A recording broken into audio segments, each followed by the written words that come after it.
Maluwalhating araw sa inyo lahat mga kaibigan. Na-try nyo na ba magbaon ng overload na nilagang gulay sa trabaho? No?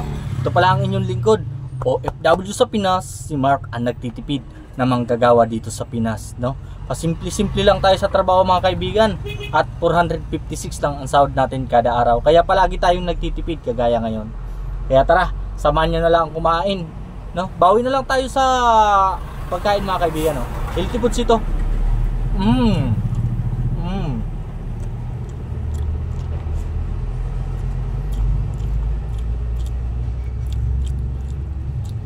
Ito naman ay talbos kamote.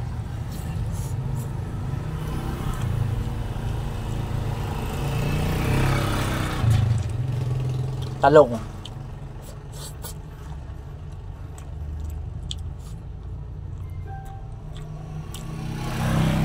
Sitaw.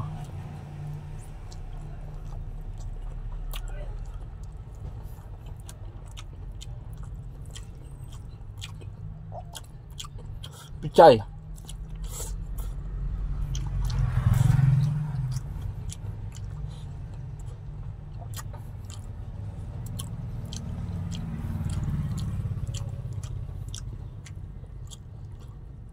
May kunting patis lang to mga kaibigan, solve na. No, very natural ang pagkakaluto, nilaga lang. Tipid mga kaibigan, tipid sa sangkap. 50 pesos lang yung bili ko mga kaibigan. Lagyan na naming almusal kanina, tapos nakapagbaon pa ako.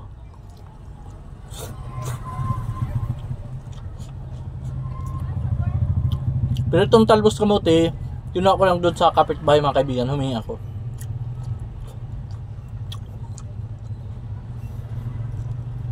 Mga halo-halo na lang binili kong gulay kanina mga kaibigan, worth 50 pesos, tagkukunti lang.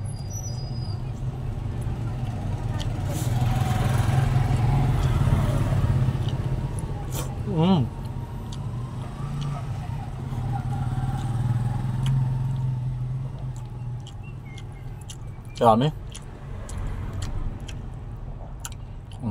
Marami kasi nagsabi sa akin baka daw magka-UTI na ako kasi puro may bagoong sa kahapon tuyo. Magme-medical pa naman ako bukas mga kaibigan, annual physical examination namin. No, ngayon naka-schedule, bukas pala bukas.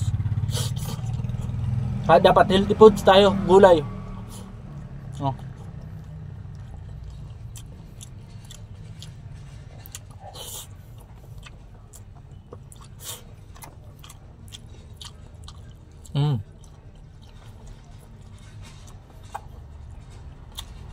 The best, so yummy. Manamis-tamis.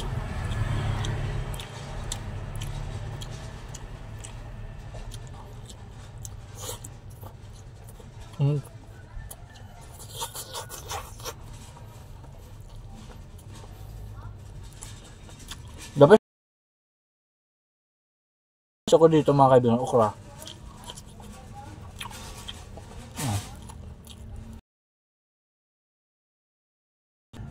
Shout out pala mga kaibigan sa mga taga-Goa Camarinesor kay Binibining Angela, no?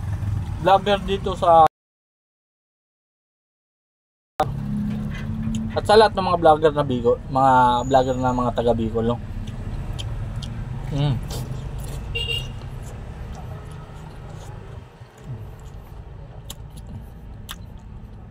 Dami. May ditala akong mga kaibigan sa gulay, no?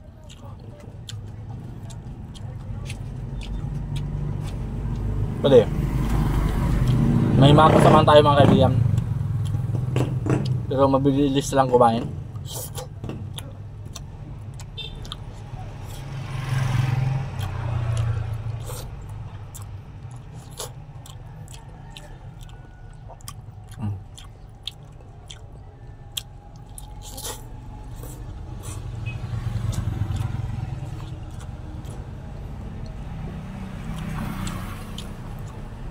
The best mga kaibigan. Sold na sold.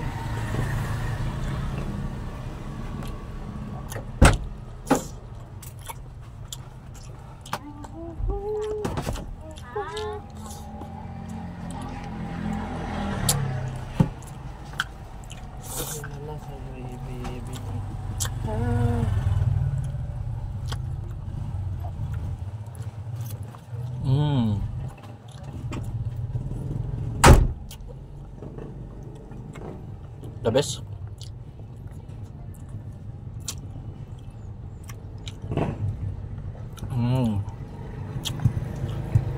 Solve na tayo mga kaibigan sa ating tanghalian. Sa muli, ito si OFW sa Pinas, si Mark. At laging nagpapaalala, lalagyan lang tayo magtitipid sa Pinas para hindi tayo nababaon sa utang. At ito ang inyong lingkod na Tubong Bicol. Basta Uragon, malupiton. Goodbye.